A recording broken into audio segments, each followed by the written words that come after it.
ரொம்ப ஒரு சாதாரண வேலிப்புறத்தில் வரக்கூடிய ஒரு மூலிகை வந்து ஆடாதொடை.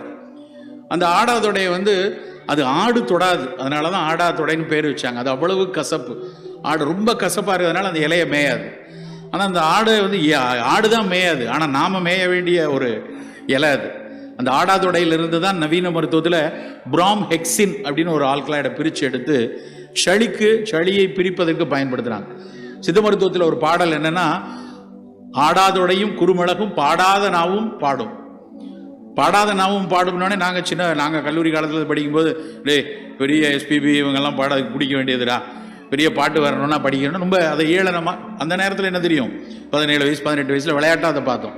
ஆனால் இன்றைய ஆய்வுகளில் ரொம்ப ஆச்சரியமான விஷயம் என்னென்னா, வோக்கல் கார்டு, நம்மளுடைய குரல் வளையில் குரலுக்காக அதிரக்கூடிய, காற்றில் அதிரக்கூடிய வோக்கல் கார்டில் ஒரு திக்கனிங் இருந்தால், அதில் ஒரு பாலிப் இருந்தால், இல்லை தொண்டையினுடைய கமரல் வரும், ஃபேரிஞ்சைட்டிஸ் அப்படிம்பாங்க, இதுக்கெல்லாம் ஆடாதொடை அவ்வளவு அற்புதமான மருந்தாக இருக்கு.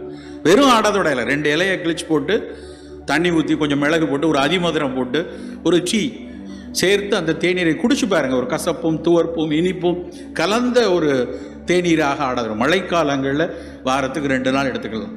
ஒரு சளி இருமல் இருக்கக்கூடிய பிள்ளைங்களாம் 3-4 நாள் எடுத்துக்கொள்ளலாம்.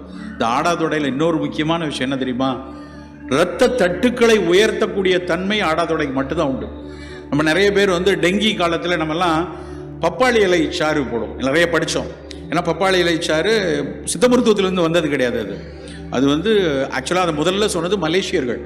அவங்க சீன மருத்துவத்திலையும் தாய்லாந்துலேயும் இந்த பப்பாளி இலை சாறை அவர்கள் பயன்படுத்துவதை வச்சு அந்த செய்தி பரவுதலாக வந்துச்சு. இப்போ இன்னைக்கு வரைக்கும் டெங்கி காலத்தில் தட்டுக்கள் குறைஞ்சதுன்னா, தட்டுக்கள்ங்கிறது பிளேட்லெட்ஸ், த்ராம்போசைட்ஸ் அப்படின்னு சொல்லக்கூடிய அந்த இரத்த தட்டுக்கள் குறைஞ்சதுன்னா பப்பாளி இலை சாறை கொடுப்போம். நண்பர்களே, அதை விட சிறப்பாக இரத்த தட்டுக்களை உயர்த்தக்கூடிய தன்மை ஆடாதொடை இலைச்சாருக்கு உண்டு. அது மட்டுமா, பெண்களுக்கு மாதவிடாய் சமயத்தில் அதிகமாக இரத்தப்போக்கு போச்சுன்னா அதை குறைப்பதற்கும் அந்த ஆடாதொடை இலை பயன்படும். ரொம்ப சாதாரண ஆடு தொடாத கசப்பான, யாரும் கவனிக்காத, கவனிப்பாரற்று இருக்கக்கூடிய அந்த இலை அவ்வளவு மருத்துவ குணங்கள் உடையது.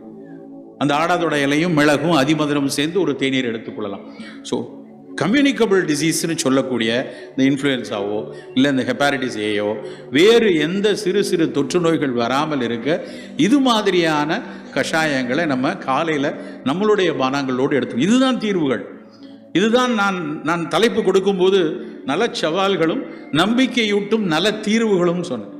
நல தீர்வுகள்னா நம்ம உடனே எல்லாத்துக்கும் ஒரு வேக்சின் வரும், எல்லாத்துக்கும் ஒரு பெரிய ஆன்டிவைரல் ட்ரக் வரும், அது வரட்டும், வர்றப்ப அதை யூஸ் பண்ணிக்கலாம். ஆனால் இன்றைக்கு கையில் கிடைக்கக்கூடிய நம் முன்னோர்கள் சொன்ன இந்த குட்டி குட்டி சிறு சிறு, நம்ம இதை வந்து எப்படி சொல்லலாம்னா ஃபங்க்ஷனல் பிவரேஜ், நம் உடலை ஆரோக்கியமாக வைத்துக்கொள்ள, நம் உடலுக்கு ஒரு ஏதாவது ஒரு வகையில் ஒரு எதிர்ப்பாற்றலை கொடுக்கக்கூடிய ஒரு விஷயம் இந்த மாதிரியான குட்டி குட்டி விஷயம்.